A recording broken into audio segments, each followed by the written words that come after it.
Fala, NTzada! Tô aqui nessa segunda temporada conversando com outro tipo de celebridades, vamos falar assim, do nosso mundo geek, do nosso mundo nerd. Então, claro que eu tô falando com bastante colecionador, como sempre, mas hoje eu trouxe uma pessoa muito especial e muito diferente, que vocês conhecem, eu tenho certeza, desse nosso mundo geek. Bom, quem é o nosso convidado? Ele é uma autoridade nerd, ele é um jornalista da cultura pop, especialista em Star Wars, ele é crítico de cinema, ele é podcaster, ele é radialista, é uma autoridade que tem tantos adjetivos que eu acho que eu vou, com certeza, esquecer algum.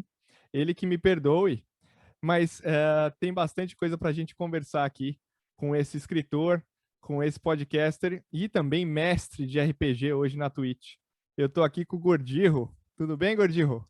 Alô, fábrica, tô no NT Games, que me parece uma daquelas caixas antigas de videogame pirata do Atari de 82. Você achava isso adoidado no mercado, tinha sempre uma NT Vision, NT Games naquela época, então tô me sentindo super em casa. E falando de jogo velho, cara, eu queria que você jogasse algo enquanto a gente rola esse bate-papo aí.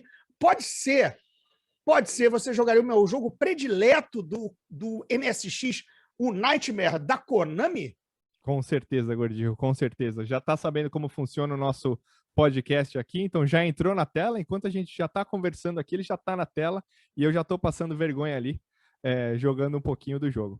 Que nada, cara. É só, olha só, lembra de que você tem que pegar as melhores arminhas e que elas vêm naquela bola mágica ali, que elas vêm aleatórias, entendeu? Eu já não tenho mais memória para lembrar qual era a cor ideal para você pegar as super armas, mas fica ligado que você, enquanto a gente está batendo papo, você vai aprender, você vai pegar.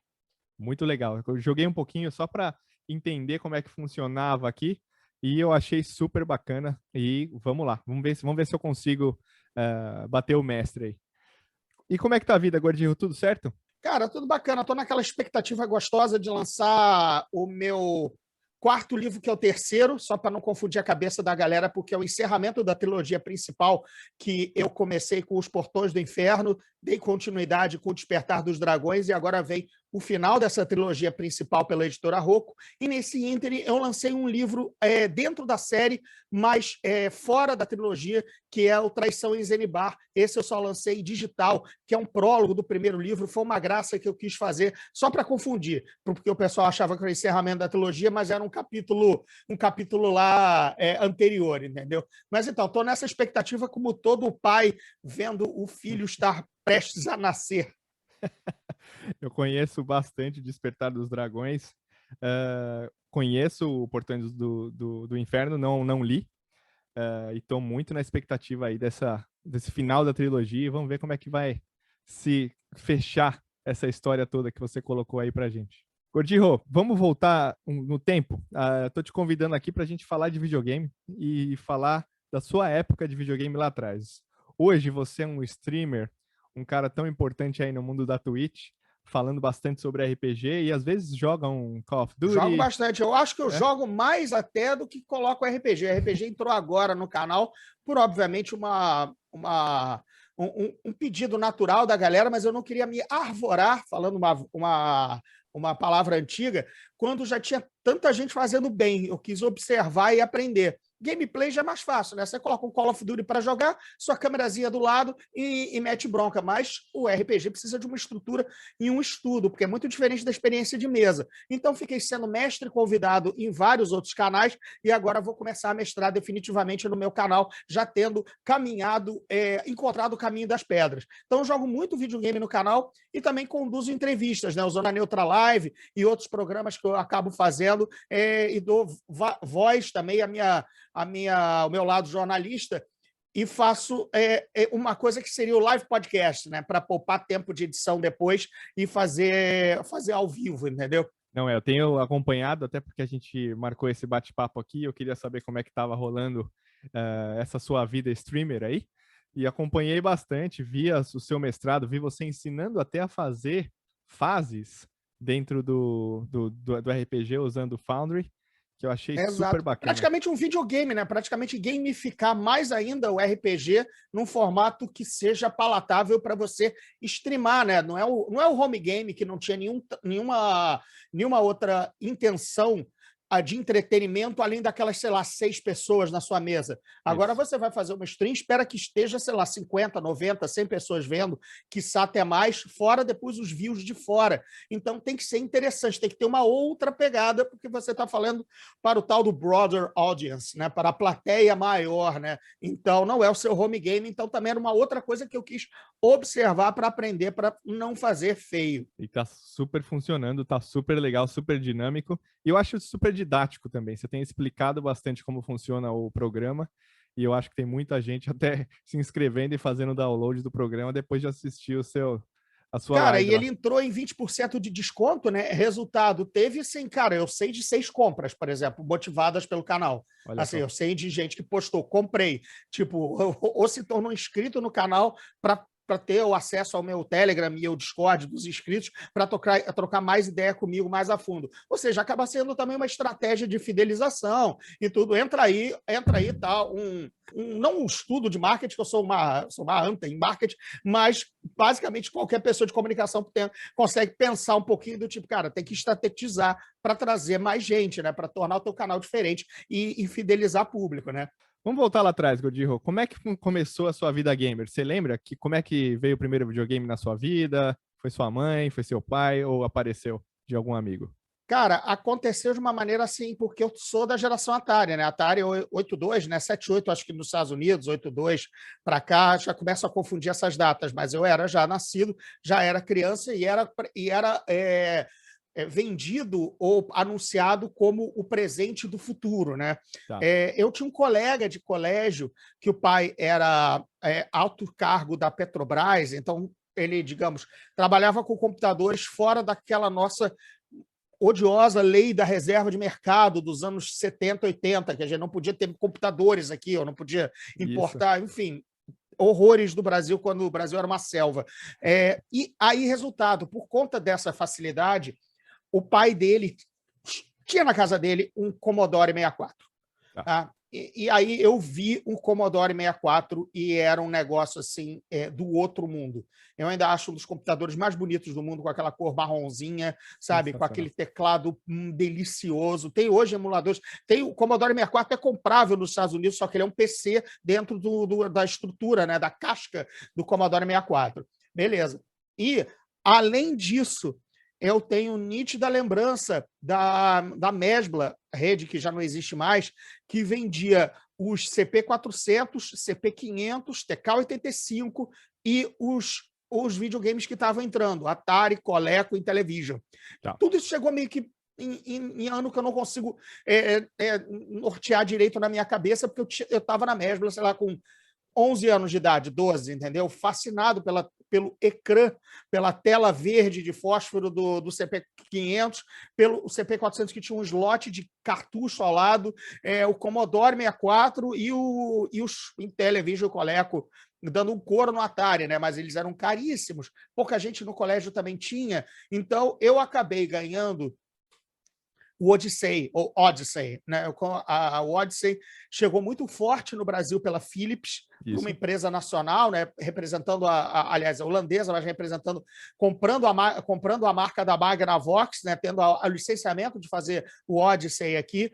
E tinha o teclado, né? Eu meio que, como eu já escrevia, enfim, já era moleque, mas eu já tinha bom português. Meus pais entenderam que aquilo podia ser, sei lá, a máquina de escrever do futuro / um brinquedo, entendeu? Tá.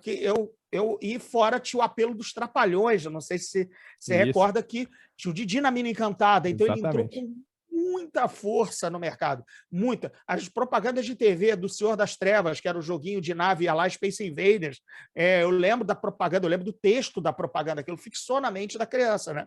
Então, eu ganhei o Odyssey e foi meu primeiro videogame. Ainda acho um controle imbatível, muito melhor do que o do Atari, muito melhor. Com certeza. Preciso mexer no polegar, preciso mexer nele com o polegar, sabe? Um botão gostoso de apertar, quadrado, entendeu?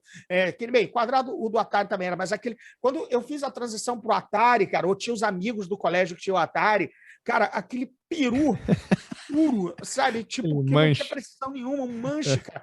Era, sabe, esquerda, direita, cara, não tinha nuance, sabe? E o do Odyssey tinha ranhuras para entrar o ponteiro, cara. Era muito bom, muito preciso, muito bacana. Tinha o lendário jogo do Senhor dos Anéis, que não era do Senhor dos Anéis, mas era clonificado do Senhor dos Anéis, que você aproveitava o teclado colocando um plástico, o acetato que vinha na caixa do jogo, e o acetato mudava o teclado. Olha isso, cara, mudava o teclado para ter outras funcionalidades, né? Para você acionar poderes do seu personagem. Era uma caixa grande, cara.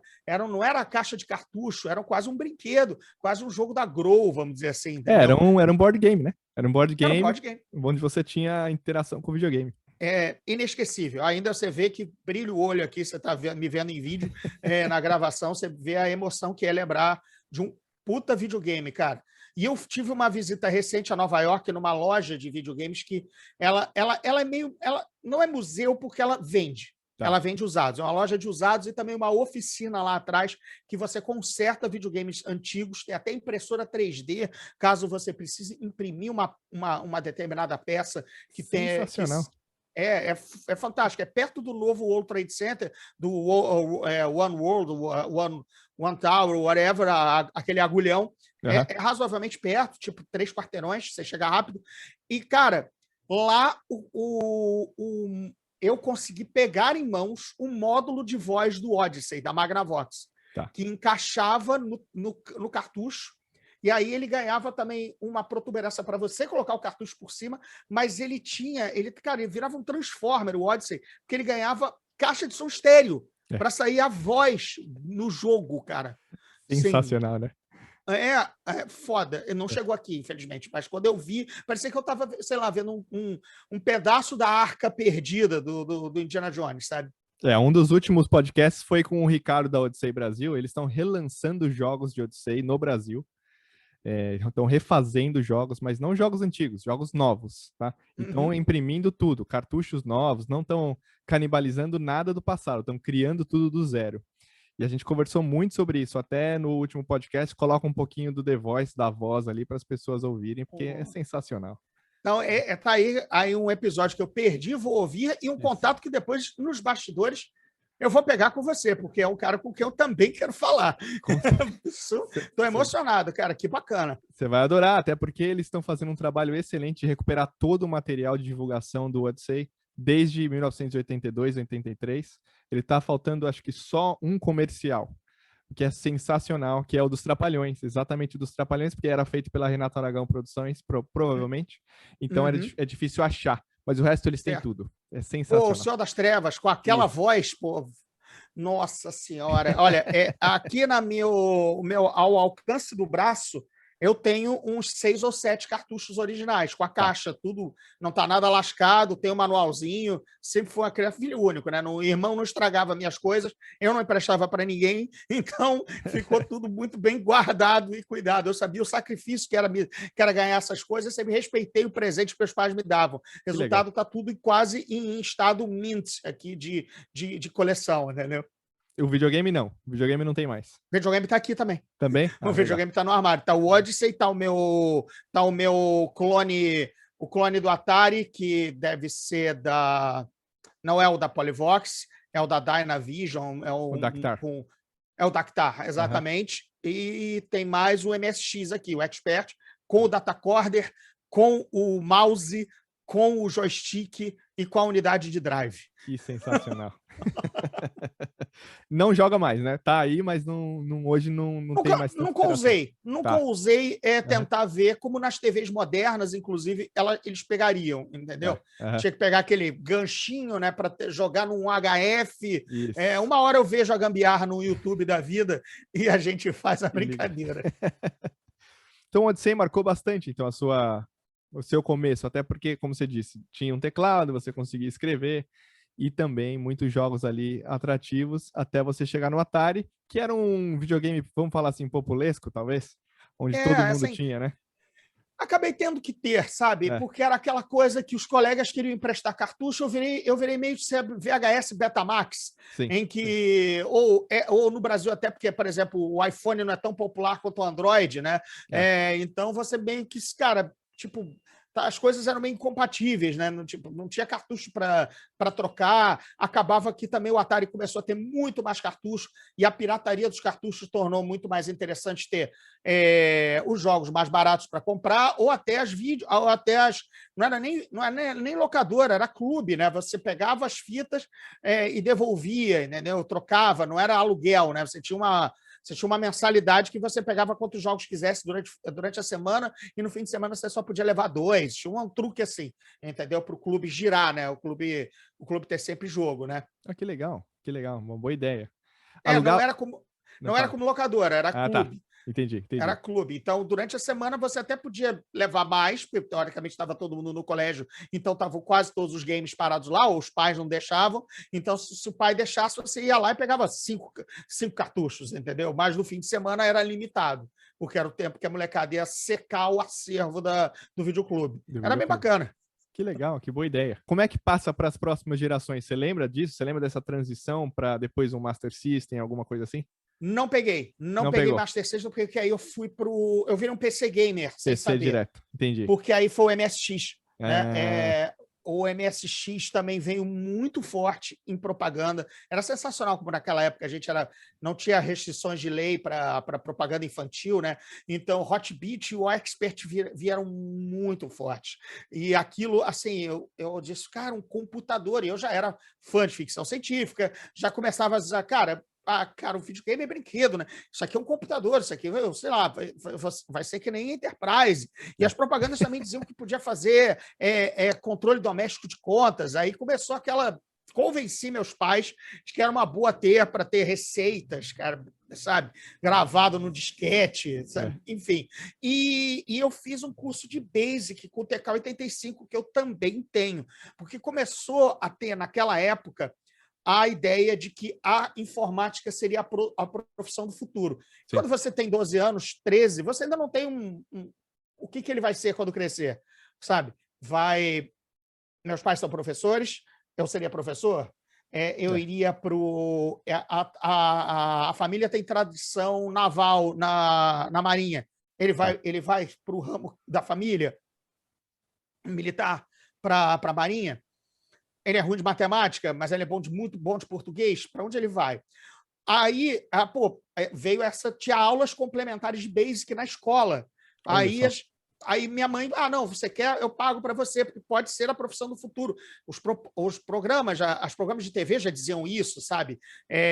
Enfim, ficou aquela coisa, né? Estávamos iniciando os anos 80, já teve Tron, né? Já teve no cinema. Já começou uma ideia, a ficção científica começou a surgir como cultura pop e dizer, olha, o futuro é o computador, né? Então, eu sou uma criança sendo preparada para o futuro, eu tenho que conhecer esse ABCD, né? Então, a partir daí, cara, depois do MSX, eu nunca mais larguei do P. No MSX eu fui para o 386, para você entender que eu não peguei Master System, não peguei Nintendinho, nada disso. Eu fui direto para o 386 e para o PlayStation 1. PlayStation 1 que vem depois também muito forte, né? Pois é.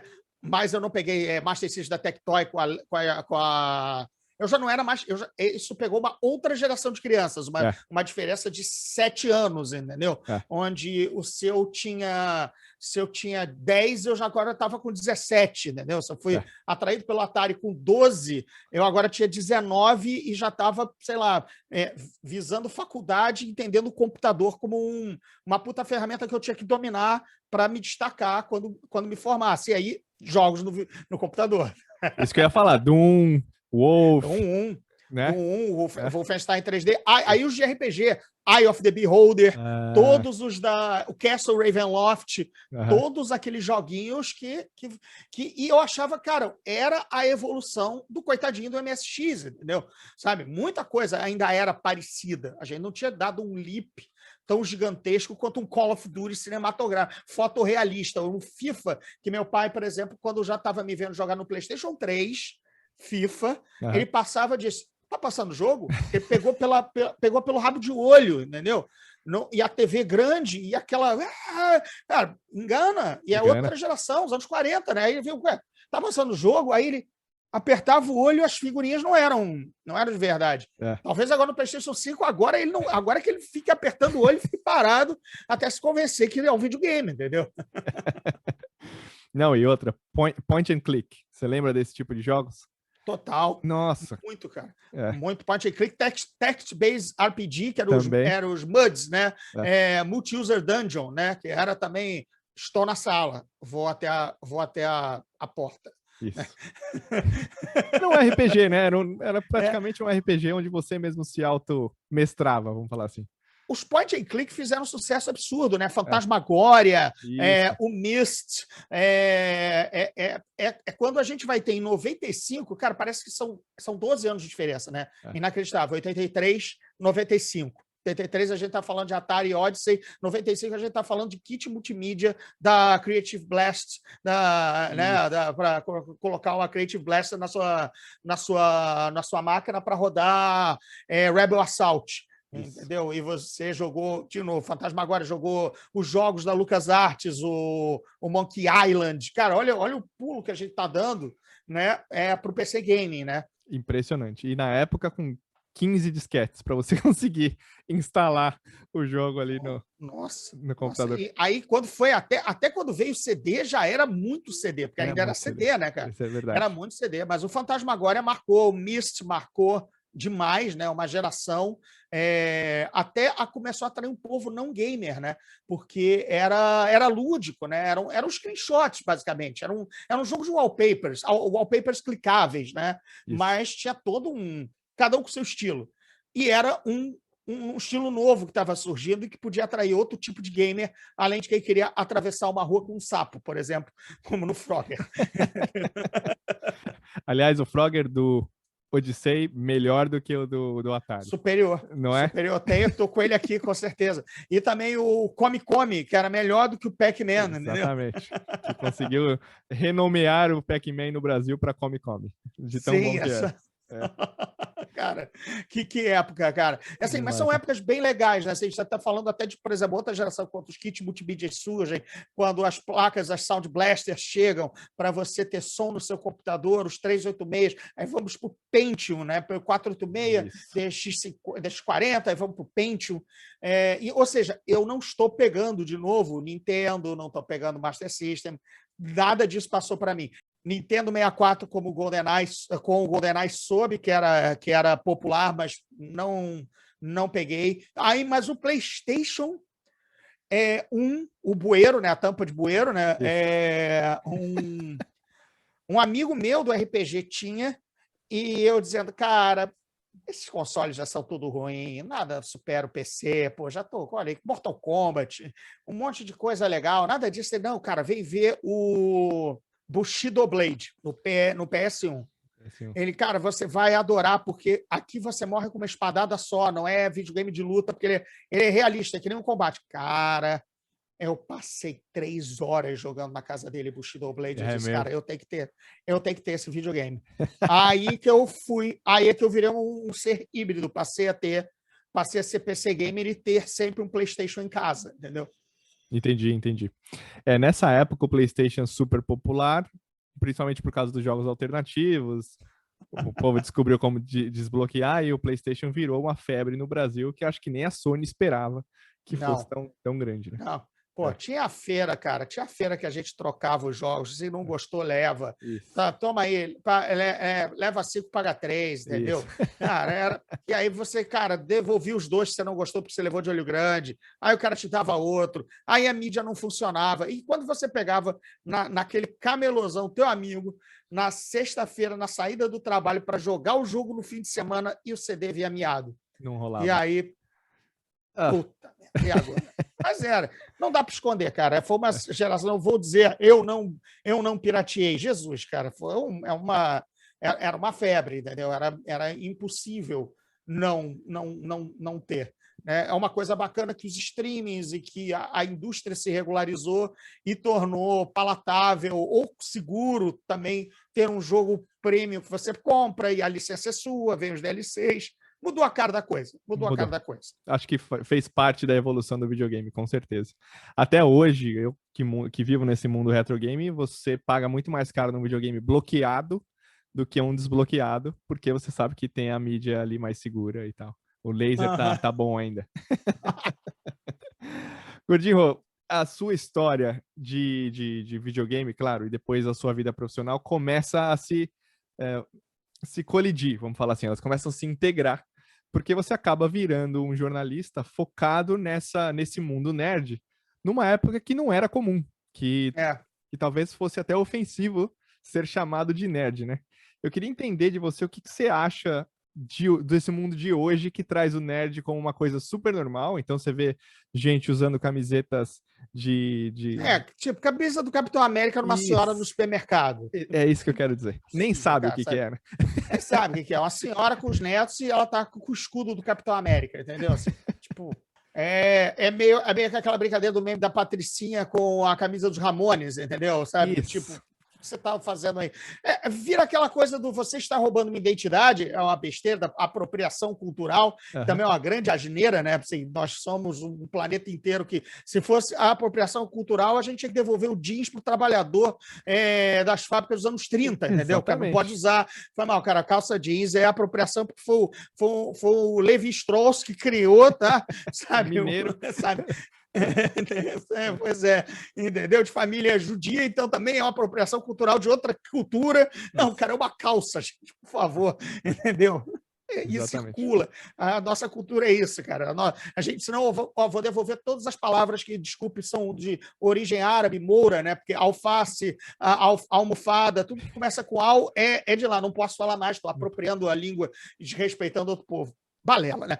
Mas, enfim, primeiro você falou do pioneirismo. Cara, eu já gostava de tudo isso com uma vantagem, sei lá, de uns 10 anos ou 15 geracional para a galera que ia começar, hoje já estava formado e escrevendo, e era difícil começar a vender nas redações esse tipo de pauta.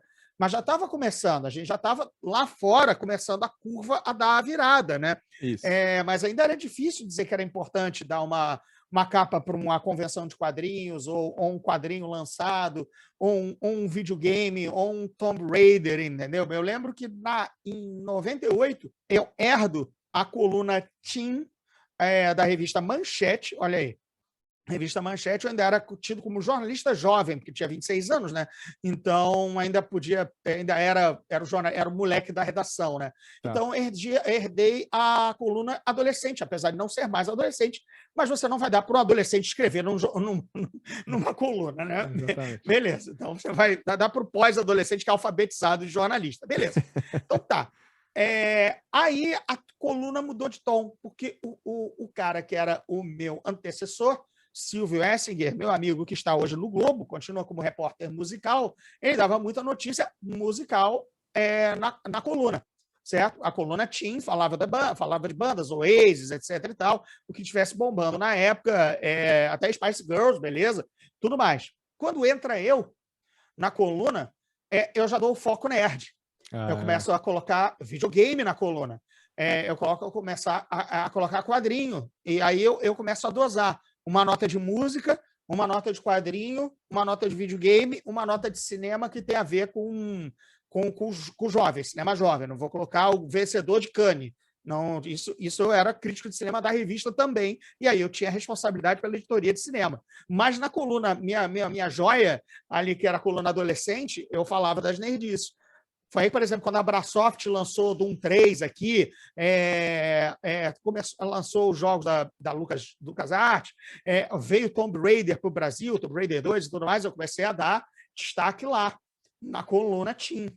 Aí eu comecei, porra, cacete, eu estou falando finalmente disso na grande imprensa, numa das maiores revistas de circulação do Brasil, que era a Manchete, entendeu? Que era uma revista sisudona e tal.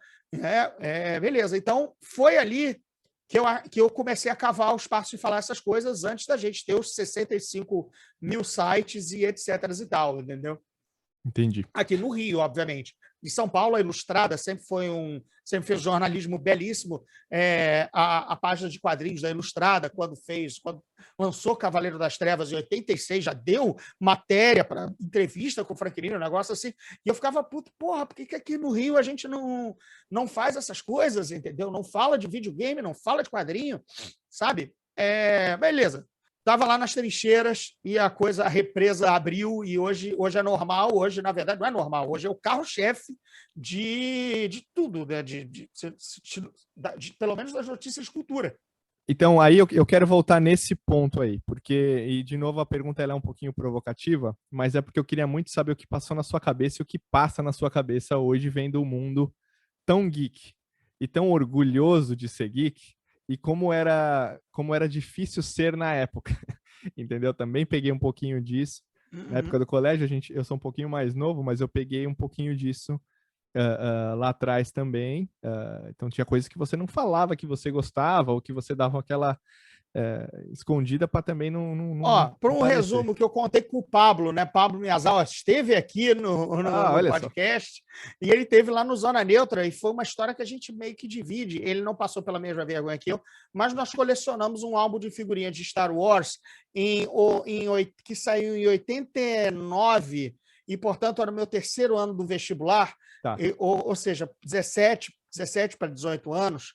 E eu perdi todas as chances com a garota da turma, e bem como virei a piada, porque eu era o único que colecionava figurinha. E as figurinhas eram de Star Wars. E me via com o álbum, porque eu saía, entrava no jornaleiro e comprava, entendeu? Enfim, tinha um outro cara, o outro maluco também, só que esse era o nerd que apanhava. Eu não apanhava porque eu era o aluno quad honra. Eu era o super CDF do colégio, estava sempre nas apresentações e representava, falastrão, como sempre, representava os alunos diante de conselho de professores e tal. Então, eu tinha meio que uma segurança por ser meio que voz da turma. Ainda assim, não apanhava, mas era zoado, entendeu? E óbvio que eu perdi todas as chances com a crush da época, porque eu estava colecionando figurinha de Star Wars, entendeu? Não, na aula, né? Não dá, né? Sem chance. Quando eu falei... Então, foi uma época dolorosa, né? Quando eu falei pro Pablo que você ia estar no Pode Mais Joga, eu pedi para ele uma pergunta. Alguma coisa que ele pudesse perguntar para você. Ele falou, eu sei tudo dele, mas eu acho que ele poderia contar qual que é o guilty pleasure dele. Ou qual que é uma coisa que ele ama, que ele odeia amar. Que ele não quer que ninguém saiba. Nossa! Tá aí. Então, assim, por exemplo, vamos dizer, não é que eu odeio amar, né? Mas, por exemplo, sou um neto diferente que eu gosto de futebol, por exemplo. Sabe? Eu sou de Maracanã, eu tenho time que é o Fluminense, entendeu? Estou sempre ligado, converso nos grupos, entendeu? É um lado diferente que você diferente, né? não esperaria, né? Mas não é um negócio também que eu odeio amar. Tem assim, guilty pleasure. Eu não vejo tanta porcaria quanto as pessoas veem, né? Para apenas passar o tempo. Sim. Acho que o nosso tempo é escasso e você tem que ver realmente as coisas boas. Então, mas deixa eu rolar que daqui a pouco pode vir. Mas o que é diferente, pelo menos, por exemplo, eu parar para ver futebol, entendeu? Entre uma série mais ou menos e um jogo do Fluminense, talvez, dependendo da escalação, né? Dependendo da época, às vezes é melhor nem ver e deixar a TV desligada para não ter dor de cabeça. Com certeza, com certeza. Vamos voltar nessa parte de geek. O que você acha dos games hoje? O que você acha dessa nona geração? Você acha que a gente está indo para o lugar certo com os videogames? Ou você acha que tá se tornando uma coisa um pouco maior do que era? Eu vou reformular essa pergunta para deixar ela um pouco mais clara. O videogame, antigamente, ele era realmente um desafio, né? Ele era um passatempo, mas era um desafio. Você jogar hoje um Resident Evil, por exemplo, você sabe que você vai terminar.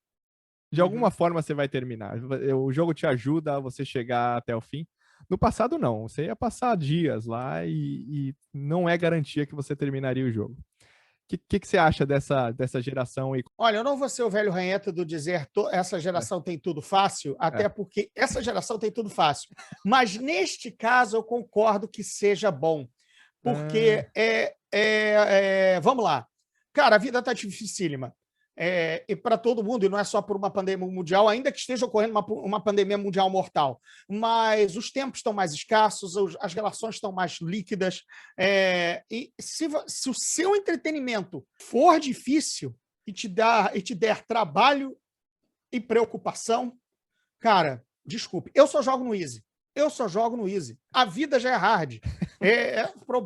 Problemas de saúde com parentes, boletos que se acumulam, chances de emprego que passam e vão, enfim, vida, né? Problemas, burocracia do governo, tudo aquilo que te cerca como adulto.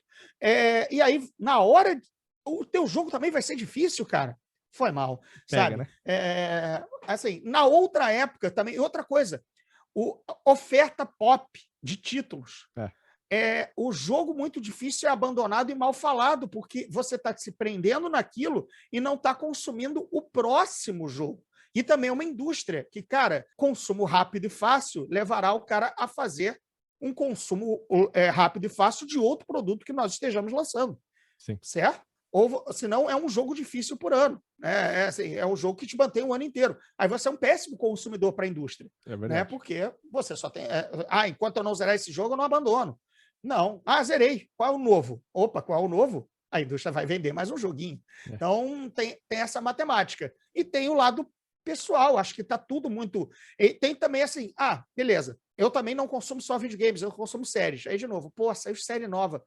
Mas eu... Cacete, 3 horas eu ainda não venci esse boss. Já teria pelo menos maratonado meia série que está todo mundo falando, minha mulher viu, meus amigos viram, eu ainda não vi, porque eu não passo dessa porcaria. Ou seja, você começa a pegar birra e ter outras opções, tem outras opções de entretenimento, muitas. Então, não pode ser tão difícil assim. Agora, de novo, vale a régua, né? Vale ter o difícil, ultra difícil e o mega fácil no mesmo jogo. Aí eu acho democrático, entendeu? Porque você acaba selecionando como quer. Eu já digo, eu jogo já no Easy, facilmente, até em stream, entendeu? Até para o jogo rolar, porque eu tenho que acabar um jogo e começar outro. Senão eu vou virar stream de um jogo só, porque eu nunca termino. Ou então espanto o público, porque eu não consigo pular essa plataforma. Tipo, sabe? Aí o cara me vê 20 minutos tentando pular e errar uma plataforma e apanhar do cara lá em cima. O cara vai ver outra coisa, porque tá chato, né? Eu acho que foi bem resumido. Eu acho que a competição hoje é muito maior do que antigamente. Então, o jogo era difícil, mas era a única coisa que você tinha para fazer. Agora não, tem tanta coisa para que você pode fazer. Tem gente que nem assiste mais televisão na forma normal. Vai assistir na Twitch, porque aí tem alguém comentando junto com você, você se sente acompanhado quando está assistindo aquele programa, né? E a Twitch e as streams digamos, democratizar o videogame na base do seguinte: vejo dessa forma pelos comentários que vejo quando recebo um jogo caro. Tipo, a Ubisoft me mandou logo no lançamento o pacote premium do Valhalla, e um monte de gente entrava para ver o jogo e dizia: cara, tá muito caro, eu quero ver o jogo. Ou seja, ele quer ver. Ele não está tendo a experiência de jogar porque é caro ou porque a máquina dele não roda, mas ele está vendo, ele está meio que se sentindo jogando, ainda que não seja ele, beleza. Mas é uma forma, né, do cara ter acesso ao jogo. E quando baratear, de repente ele compra. Enfim, é fantástico isso, você pensar isso. Era quando você ia, na verdade, na casa de um amigo ver o jogo, entendeu? Eu, por exemplo, sempre fui muito ruim em God of War, muito ruim. Péssimo, horroroso em God of War. Já está bem dito que eu sou bem ruim, né? Mas um amigo meu era o demônio do God of War. A gente colocava o controle na mão dele que a gente só queria ver as porras da época. Ficava ele jogando e a gente vendo cerveja. Bate lá. Olha a Harpia voando. Tamanho desse titã. Bate nele. Isso porque a gente não tinha condição, porque nós éramos pereba no God of War, entendeu? Era uma Twitch do sofá. Entendeu? Exatamente. A Twitch, ela simula esse momento que você jogava e seus amigos, ou você mesmo estava assistindo, ou o próprio fliperama, quando você ia no fliperama e ficava aquele montinho de gente para assistir uma pessoa só. Exatamente. Você lembra? Geralmente era o fodão, né? Que ele estava vencendo, ele estava quebrando o recorde do Donkey Kong. Toma uma ficha. É que fosse. Toma ficha. O cara recebia ficha, cara. Daí a expressão taca a ficha. Isso. Que as pessoas não lembram, é uma expressão velha. taca a ficha, taca a ficha. Taca a ficha que o cara joga. Entendeu? Mete bronca. Exatamente, muito bom. Star Wars. Você jogou o último, o Fallen Order? Joguei, sou péssimo também nesse tipo de coisa, porque basicamente também é um God of War, então tem horas que eu, cara, não consigo passar, não vejo para onde eu tenho que pular e o que eu tenho que fazer, então aí eu paro, aí 2 semanas depois eu ligo, dou uma tentada, vejo o YouTube e fico meio puto, entendeu? Mesmo que, sabe, porque é o tipo de jogo que eu tenho dificuldade. Enquanto o FPS sou bom, esses que tem o roteirinho do pule aqui e aperte a colar, já não me ganham tanto, mas é lindo, né, cara? E assim, determinadas... O início, então, é espetacular, né? O início é uma das coisas mais lindas de Star Wars, você já viu de tamanho, né? De colossal, aquela pilha de entulho imperial que você reconhece.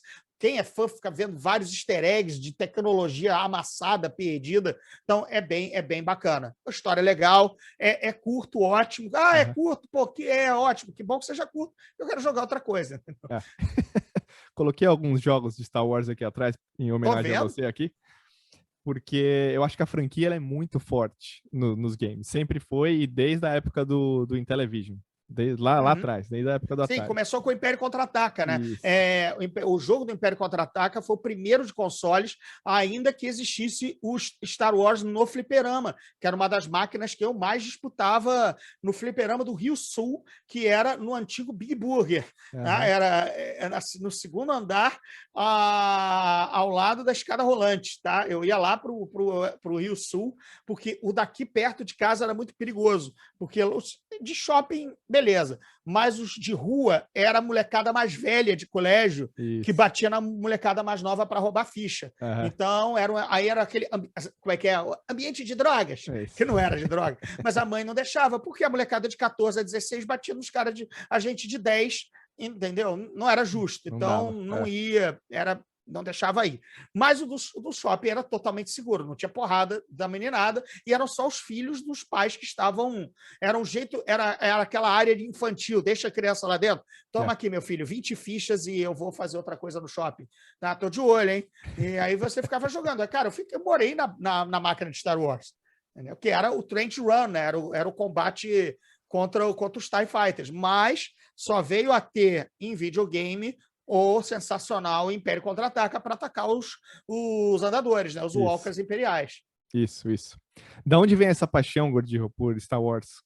Você acha que ela é natural? Natural, porque quem entrou e viu em 77, como eu, né? Aliás, 30 de janeiro de 78, que foi a estreia aqui no Brasil, ou seja, com mais de 7 meses de diferença para os Estados Unidos, mas era tanta propaganda na TV do fenômeno mundial, né? Você ligava a TV e via que era no noticiário, enquanto isso, nos Estados Unidos, um filme programado para estrear no Brasil acaba de quebrar todos os recordes. Aí cenas dos, meu Deus, robôs, um robô dourado que fala, um cara de preto, uma espada de luz. Ele passava aquilo muito rápido e você ficava naquela ansiedade, meu Deus, isso tem que estrear, sabe? Então, foi um hype. Eu lembro que, na época, você tinha a chance de ter filmes em Super 8. Te explicar. Era um filme em versões resumidas ou trailer dentro de 8 minutos de duração. E meu avô tinha uma máquina de Super 8 e tinha o contato de alugar ou pegar emprestado os filmes Super 8. Todo filme tinha uma versão Super 8. Todo filme tinha uma versão Super 8, com as melhores cenas, ou com o trailer completo de cinema, que já era 2, 3 minutos, mais algumas outras coisas, mais uma entrevista de produção.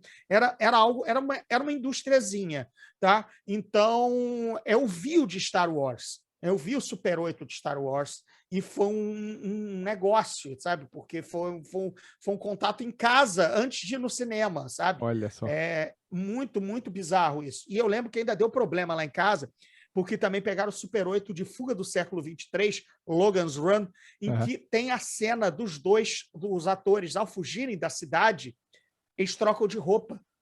Então tem peitinho. Entendi. E aí passou naquela tarde de Super 8 lá em casa, daqui a pouco estava a criança vendo a menina tirar o peito fora. E Tipo, não, que houve? Volta, não, mas já fiz Super 8, né? Não tem Já pause. foi. Rodou, já foi. Agora, olha o material, você briga em casa, briga na família. Eu lembro disso até hoje. Então, Sensacional. cara, e eu já curti Star Trek, porque eu passava na Bandeirantes, Jornada nas Estrelas, e eu via com meu avô. Então, eu já estava com o léxico de naves espaciais que dão tiro, armas de raio, isso estava tudo preparado. Tudo preparado. Tinha Terra de Gigantes, tinha Túnel do Tempo, todas essas séries eram fantasiosas. O Homem de 6 milhões de dólares era um ciborgue, também com super força biônica. Então, estava tudo preparado, só que foi um super, né? Foi o impacto de uma geração. E a partir dali não deu para não gostar, né? Não deu para querer mais disso, né? E comprar os brinquedos. E como a gente não tinha o replay, né? O replay era o brinquedo, né? O replay era o brinquedo. Os bonecos eram para você. Eu entrei no cinema com um gravador para gravar o filme inteiro. As minhas Depois fitas ficar ouvindo. as minhas fitas estão aqui até hoje. Uhum. E estão em inglês, porque não passava, graças a Deus, os filmes não eram dublados no cinema, eram com legenda. Então tá o som original. Eu começo a aprender inglês minimonicamente para entender o que está sendo falado em Star Wars com 12 anos, 13 anos de idade, entendeu? 10 anos Demais. de idade. E aí brincando, e aí toca a cena, a música, os diálogos, eu empurro o bonequinho lá para refazer, porque era a única maneira de rever o filme além de na cabeça, entendeu? Porque não estava no streaming, não estava nem no VHS ainda, né? Isso. Então foi isso. Foi como me tomou, né? Te tomou. E aí, na época que você vira jornalista, você acha esse gap para trazer isso de volta na coluna da Manchete ou em algum outro trabalho que você fez? Foi aí que você começou a incorporar mais e as pessoas começaram a te reconhecer por isso? Cara, na verdade, quando eu já tinha noção que não era só Star Wars, né? A partir daquilo, aquilo me abriu para gostar de cinema enormemente. Sim. A partir daí eu começo a ler tudo quanto é revista de cinema nacional, Cinemin, a Videonews, e decorar os nomes e saber quem faz o quê. E aí entra o VHS, sim, na minha vida, em 84, quando meus pais compram o VHS da família. E aí eu passo a ver os filmes, aí ver todo tipo de filme. Aí passo a gostar de faroeste, de policial. Meu pai começa a caçar os clássicos dele em VHS me mostrar. E aí eu começo a ler muito sobre cinema e querer falar sobre aquilo. E aí, quando se aponta para o jornalismo, eu digo, cara, eu vou fazer o que essa galera está fazendo aqui no jornal. Né? Crítica de cinema, reportagem de cinema, na Cinemin, não é só Star Wars, eu quero falar de tudo. Aí o cinema se torna uma grande paixão. E aí eu já, principalmente na faculdade, que aí entende-se que eu não entendia nada de política para fazer jornalismo político, menos ainda jornalismo policial e de a porta de delegacia. Eu queria jornalismo cultural. E jornalismo cultural também tem o musical, tem o teatral, tem até o gastronômico, considerando gastronomia como cultura também. Ou seja, uma vertente enorme também dentro tem o esportivo. Então eu disse, cara, eu vou fazer cultural, né? Também comecei a escrever sobre música, a escrever, porque se eu nicho muito e estou começando a carreira, não ia chegar a lugar nenhum. Tanto é que fiz meus meses de editoria de política, editoria internacional, mas isso é a vida de todo foca, todo início de jornal ou de revista. Mas já querendo puxar a vaga na área de cultura, né? Para conseguir um lugar. E a partir dali, folga o cara do cinema, deixa que eu faça a coluna. Pronto, aí vai. Entendeu? Aí vai. Mas falando sobre cinema, e obviamente, quando a coisa começa a ficar geek, eu já estava já estava cascudo já conhecia tudo, né? Já sabia o que falar, né? E qual era o objetivo na época? Beleza, você estava com a sua coluna, estava conseguindo participações em outras áreas ali, que era geek, mas o que você tinha na cabeça de objetivo? Cara, como ainda não existia nem internet, nem programa nenhum, assim, a gente só estava realmente fazendo, eu quero um espaço maior no jornal, ou eu estava namorando um possível programa de TV na Manchete, na TV Manchete, estando na revista, né? Aí, de repente, se rolar uma sinergia, de repente eu fico de roteirista do cinema, de um programa de cinema que eles estavam pensando para substituir o velho Cinemania, que já era também um programa que eu via de 85, do Wilson Cunha, e foi uma lenda na TV brasileira, de 85 a 87, mas aí a gente já 85 a 90, algo assim, mas aí já estamos falando de de 96, que eu já estou na Manchete, 97, e aí surge lá cara, era um prédio gigante. Aí surge o papo de que, olha, o pessoal da TV quer fazer um programa. Aí porra, se eu conseguisse pular da revista, ou manter a revista, mas também ser um dos roteiristas do programa de TV, meu salário aumenta e eu tenho mais um lugar para escrever. Então não tinha. Eram poucas as coisas, né? A gente tinha rádio, TV, revista. Tinha só essa. Não existia o veículo internet, depois os monstros YouTube, podcast, nada disso, entendeu? Então, não tinha lá muito sonho, além de conseguir ter mais espaço, ou de repente sair para uma publicação melhor, sei lá, voltar para um Globo, ou eu era da Veja, fui da Veja para a Manchete, voltei para a Veja, entendeu? Fiquei 8 anos, 6 anos na Veja Rio, fazendo noite, bares e cinema, entendeu? Junto com outros colegas que também revezavam. Ou seja, estava na Veja, cara, também, porra, maior veículo nacional, mas a Veja Rio. Aí você fica assim, pô, mas de repente, se a Nacional me chama, sabe, vou ter uma visibilidade maior. Mas era só isso. Já tava freelando, porque surge a EGM, né? Começa a surgir as revistas, tinha a Nintendo World, etc e tal. Aí começa a surgir a Herói, eu começo a escrever para a Herói, mesmo já porque conhecia a galera em algum evento de cinema em São Paulo. Aí, pô, deixa aqui, o gordinho bacana, tal coisa. Pô, quero escrever sobre isso. Cara, o cara manja muito de Star Wars. Aí começa o cara, manja muito de Star Wars, porque já se começava a vislumbrar o retorno da saga, com as edições especiais em 97, né? Aí eu já estou com um certo nome estabelecido no mercado com 4 anos de jornalismo. Aí eu já começo a dizer, cara, não tem mais manja de Star Wars do que eu. Aí eu começo a escrever várias coisas de Star Wars. Aí deslancha, cara. Aí deslancha para esse nicho, né? Quando ele começou a aparecer um pouquinho. Você trabalhou ou trabalha no seu emprego dos sonhos? No que você queria ter feito? Ou faz? Maravilha, que pergunta, né, cara? Eu fiz muita coisa dos sonhos como jornalista de cinema. Eu conheci a Industrial Light and Magic. Eu ter pisado em solo sagrado, entendeu? Do tipo o André entrando para ver o filme, brincando com os bonequinhos com a fitinha. Eu gostaria de voltar e dizer para ele, cara, você vai estar no estúdio que fez. Você vai ver as naves. Você vai ver as naves a um palmo de distância. Você vai ver um Star Destroyer. Você vai ver o Star Destroyer do filme. Sabe? Calma aí. Calma que isso vai acontecer. Impossível, mas aconteceu. Entendeu? Então, assim, o jornalismo me deu muito sonho realizado. A primeira capa de Star Wars, ter feito uma capa e lembrar que eu tinha colecionado as capas da Cinemin do Retorno de Jedi e agora estava fazendo as capas do relançamento do Retorno de Jedi por conta da edição especial. Entendeu? Então, são pequenas coisas, o salário é de fome, a gente sabe, né? Como disse também outro colega nosso e amigo também do Pablo, amigo do Sadovski, que tá, o Paulo Mafia, ele mostrou os 2 gatos dele. Ele diz, jornalista não pode ter filho, né? Jornalista no máximo tem gato. Eu também tenho gatos, entendeu? Não tenho filho, porque jornalista que tem filho, eu sei os que tem e eu sei o aperto que eles passam, entendeu? Eu ainda quero ter meus hobbies, então ou é criança ou hobbies, entendeu? Então eu tenho no máximo gatos. Mas, bem, então é muito ruim, é muito desvalorizado, a remuneração é muito ruim, mas tem essa remuneração, sabe? De falar com as estrelas, de entrevistar entrevistei um terço de Hollywood, ou metade do Hollywood que importa, entendeu? De Leonardo DiCaprio a The Rock, ao Will Smith, sabe? Tom Cruise, Stallone, Arnold, todos eles eu falei, entendeu? Zerou a vida várias vezes, né?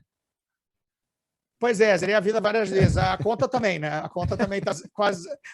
A conta zera todo mês, é inacreditável. Eu tento zerar a vida em algumas poucas oportunidades. Gordinho, e essa vida de streamer hoje? Que é provavelmente um jeito que a pandemia acabou dando na vida de muita gente. Tenho conversado com muita gente aqui, inclusive dubladores e tudo mais, e o que tem salvado muito é a Twitch. A gente vai voltar de novo nesse assunto, mas agora eu quero voltar nessa parte onde tem o seu canal, que que eu venho assistindo quase que todas as noites durante as últimas 2 semanas, sempre que você está lá, porque eu queria pegar um pouquinho desse seu universo, para entrar um pouquinho. Aham. E hoje até assisti uma missão que você estava mestrando Uhum. de RPG, porque eu Isso. queria ver como que era essa dinâmica, vamos falar assim. Boa. Obrigado pela audiência. É, venho assistindo e venho dando um oi. Sempre que eu passo lá, eu dou um oi. Mas Do tipo, era você, aquele viewer. exatamente. Nada, tá sempre cheio lá. Como é que é? Como é que é esse mundo de streamer? Ele é cativante mesmo? Vamos lá. Aí tem as situações gerais da vida da pessoa, né? Isso. Eu estava casado e me divorciei no meio da pandemia, mas não foi a convivência da pandemia, foi simplesmente objetivos que a gente já estava traçando, eles não estavam indo. A amizade continua, o relacionamento acabou, mas tudo bem entre nós. Mas aí, de repente, a casa ficou vazia. É. A casa ficou vazia numa pandemia. Os amigos nem podem vir aqui. Né? Não tem nem mais galera, tô solteiro, amigas, o bloquinho, o caderninho negro, né? O Black Book, né? Os contatinhos, para usar a gíria de hoje, né? Nem isso, né, cara? Então, falando para as paredes, eu disse, cara, para falar para as paredes, eu vou streamar, né? Falar com alguém, né? Falar com alguém, né? Eu já estava fazendo quando estava casado, mas aí tinha algumas noites de stream, assim, vamos uma noite do Call of Duty, uma noite do RPG, e o resto aí tinha namoro e tal, então entrava 3 vezes por semana, 2 horinhas, enquanto ela também estava jogando o videogame dela ou fazendo alguma coisa. Também já não era aquele casal grude que não podia não fazer nada, apesar da pandemia ter tornado aquilo do tipo, cara, eu não tenho nem noite para sair com as amigas, né? Eu não tenho nem noite para ir no Maracanã, sabe? É o Maracanã, entendeu? Então, beleza. Mas olha, eu vou ver anime com a minha irmã, porque elas adoram anime, e eu ver em call. Beleza, então eu vou abrir a live e vou jogar com a galera. Começou a entrar na minha vida a stream. E eu passei a gostar pra cacete, porque eu gosto de falar pra caralho, como você já está notando, né? E gosto de falar do que eu gosto, né? Ou do que eu sei, entre muitas aspas, né? E também gosto de ser confrontado com perguntas ou gente que traga, por exemplo, você, como público da minha live de oficina do RPG, isso, lá no Foundry, cara, eu aprendi mais com o chat, que alguns já dominavam o Foundry, e eu ficava lá coçando o bigode, o que eu vou fazer agora? Aí o chat apontava, cara, aperta esse menu que funciona. Pô, obrigado. Era uma oficina que eu estava aprendendo. Então também o chat te traz coisa, né? Te traz e uma sensação de comunidade de você estar com pessoas em casa acontecendo. Porque tá brabo. E olha que eu sou filho único, eu sempre brinquei sozinho, ia ao cinema sozinho, sem problema nenhum, mas, cara, para determinadas coisas que você gosta, você quer comentar, né? Claro, e ainda divorciado, vou comentar com o quê? Com os gatos? Eles estão dormindo, estão querendo bater. Então a Twitch é o tal da saúde mental, da geração gratiluz, que vai sair para aglomerar para a saúde mental. A minha saúde mental é ligar a Twitch e bora lá, entendeu? E, claro, você tem o seu programa, que é o seu trabalho, né, com o Caruso e tudo mais, mas aí entra na parte da rádio. Mas também tem o seu momento que você tá ali jogando e de repente você tá jogando com o Didi Braguinha. Uhum. Que eu sei que é seu amigo, mas para quem é de fora fica, pô, os caras se conhecem, sabe? Tem esse momento que todo mundo vibra de ver essa interação, os mundos se colidindo, né? Sim. Ele é velha guarda desse primeiro passo pioneiro da internet, quando eu ainda estava na trincheira do jornalismo, achando que ia dar em algum lugar. Chega uma galera um pouco mais nova já pegando o bonde da internet quando ele tinha que ser pego, entendeu? Isso. Eu, digamos, entrei tarde no bonde da internet, porque ainda achei que o jornalismo fosse levar a algum lugar, ou porque a internet era coisa de jovem, esse negócio, enfim. É o geracional. Mas, enfim, a gente se conhece de tudo quanto é cobertura e eventos. Eu também tenho essa parte do escritor, né? Também eu tenho, sei lá, meu público de leitores, que também é aquela coisa do, oh, meu Deus, conseguiu autógrafo. E eu disse, cara, tá bom, gente, não precisa chorar ou se emocionar. Calma, gente. Eu vou ao banheiro como todos vocês, eu passo mal de cerveja como todo mundo, entendeu? É aquele lado que quem sempre cobriu arte passa a fazer arte, né? E aí vira vidraça, né? Porque se eu sempre passei a vida inteira criticando o trabalho de todo mundo, eu agora coloquei um trabalho criticável para o mundo, né? Então, mas enfim, é bacana você ver que que o 3D é super meu amigo, que o Didi é super meu amigo, que o Solano fazia o programa comigo, o Geek Mix, o Caruso, caralho, pô, super astro de comédia da Globo, com uma audiência que engole todo mundo somado só pelo poder da Globo, e ele faz programa de rádio, né? É comigo toda terça-feira. Então, é bem legal, é bacana. Essa realmente era uma guinada de carreira que não dava para prever essa reinvenção, até porque você sempre acha que as coisas vão permanecer sempre iguais, né? Eu entrei achando que era jornalismo, cara.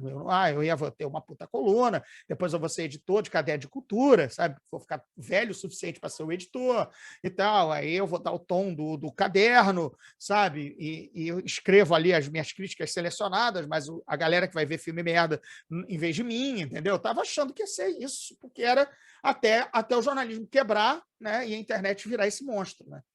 Com certeza. E futuro, Gordinho? Você tem aí o final da trilogia dos seus livros e continua na Twitch, claro, tem o seu programa na rádio, mas o que você prevê aí? O que falta para o Gordinho continuar nesse mundo nerd que ainda não foi feito? Cara, agora, como o cenário melhorou bastante, agora dá para sonhar com o que era impossível. De repente, licenciar de fato para audiovisual As Lendas de Baldur, a trilogia. Antes era absolutamente impossível. Hoje, com o cenário do stream se estabelecendo globalmente, localmente, e aí as produções originais, ou seja, surgiram novos estúdios e novos interesses em aquisição de IP. Hoje o bem mais valioso, além do petróleo, do milho, sei lá do que, é a propriedade intelectual, né? É o Mark Millar vendendo toda a sua pequena editora de quadrinhos para a Netflix e vendeu o Millar World. E ele vendeu e é contratado como presidente da empresa que foi dele.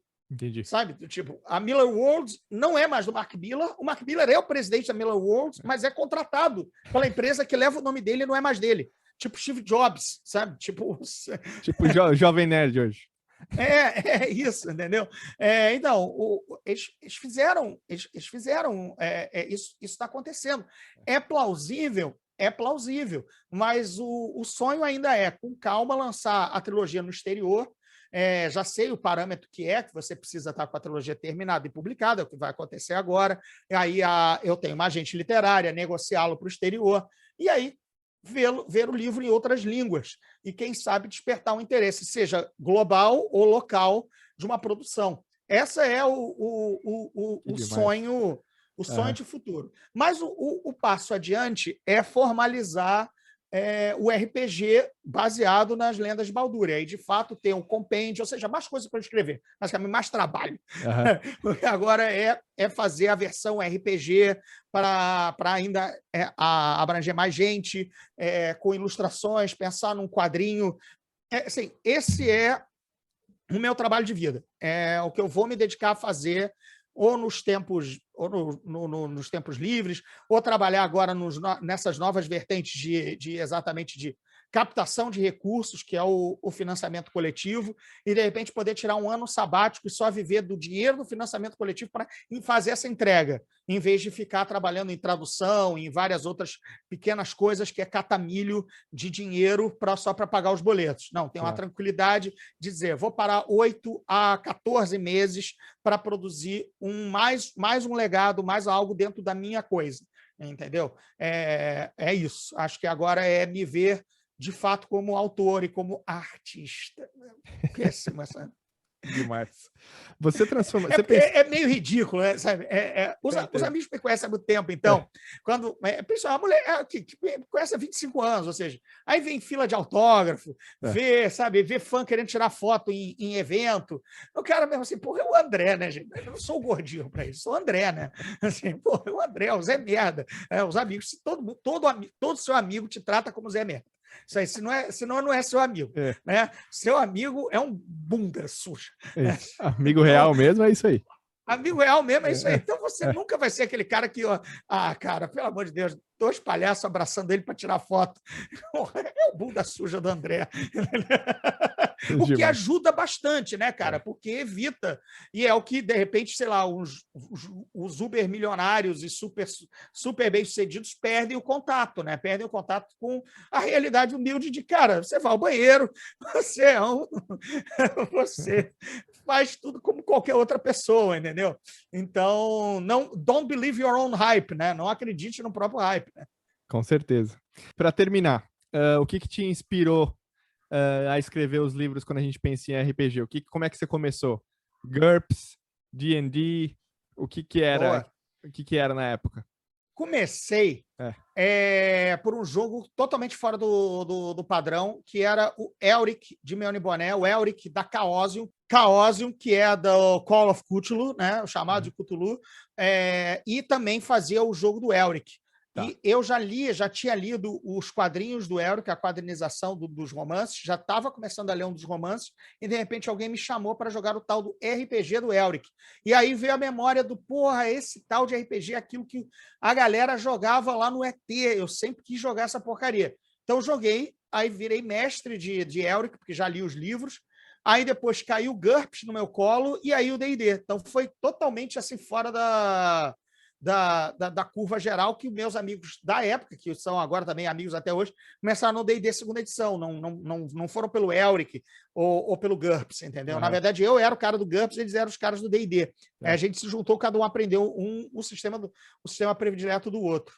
Também sempre joguei GURPS, e estou muito feliz que a Hasbro vai relançar o Hero Quest. Olha só! Porque bacana. Acho que vai trazer esse mundo. Eu sei que ele é simples, mas ele vai trazer um mundo do RPG para molecada agora. Que eu acho cara, o importante é jogar, né? Afinal, você fala que é simples, você joga GURPS, né, cara? Nada é mais complicado do que GURPS. Com certeza. Nada. E legal que um dos videogames mais famosos foi baseado na engine do GURPS, né? Que é o Fallout, né? Fallout o engine matemático é o GURPS. Aí eles perderam o licenciamento, mudaram muita coisa, mas basicamente foi pensado no sistema. Uhum. Na regra, no core, na mecânica. Era o GURPS. Mas você vê mais isso nos primeiros ou no primeiro, trilogia? No primeiro. Depois andou. Isso. Mas era para ser... Tanto é que foi uma febre, foi um anúncio. Nossa, vai ser o primeiro videogame que é baseado no GURPS. Entendi. Muito legal. Gordinho, eu queria te agradecer. Para fechar o ciclo, né? Para fechar o ciclo e voltar para o videogame, né? Com certeza.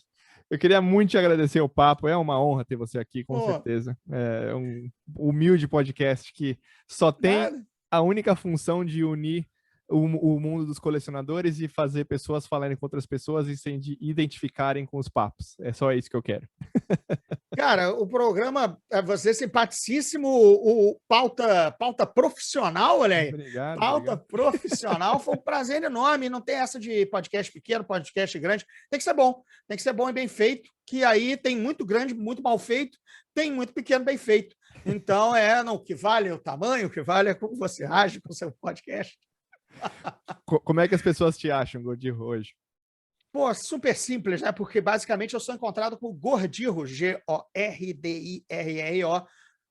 @Gordirro no Instagram, no Twitter, no Facebook, que eu entro uma vez por mês e fico 5 minutos, mas estou lá também.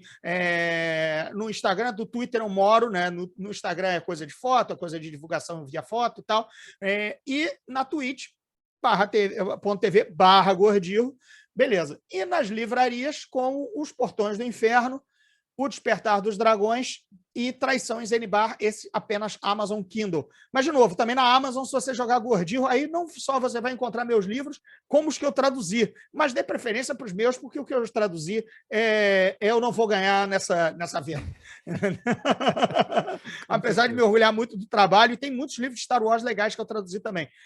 Recomendo o Como Star Wars Conquistou o Universo e o Throne, do Timothy Zahn. Ficam aí 2 livros de Star Wars que eu meti a mão para vocês conhecerem, aí me vendo escrever Star Wars sendo coautor dos livros como tradutor. Muito legal. Vou deixar aqui embaixo na descrição os links e tudo mais, as pessoas conseguem achar mais fácil. Beleza. Mas para quem estiver aí nas ondas, só tá cozinhando, dirigindo, Isso. depois aí meta no seu telemóvel, no seu aparelho, @gordinho aí nas redes, me acha lá, me segue. Se você veio aqui do NT, e aparecer na Twitch ou qualquer outra rede e dizendo que me ouviu, manda um salve que me conheceu aqui pelo podcast, que eu vou ficar super feliz de te receber, sabendo de onde você veio, de onde você me encontrou. Se você estiver vindo na NT Games, vou ficar duplamente feliz. Eu também. Eu queria agradecer muito a sua presença, foi demais, Gordinho. E a gente vai, com certeza, continuar nosso papo. Espero trazer, como eu sempre falo, trazer você para as próximas temporadas aqui. Eu só quero que você detone o Nightmare, não me faça passar vergonha, por favor, tá? Tem que vencer, são 2 bosses só, tá? Não é esse dá pra zerar. Esse tá? dá. Espero que a gente esteja comemorando nesse momento aqui na tela, não sei. É isso aí, NTzada. Tivemos aqui o Gordinho com a gente.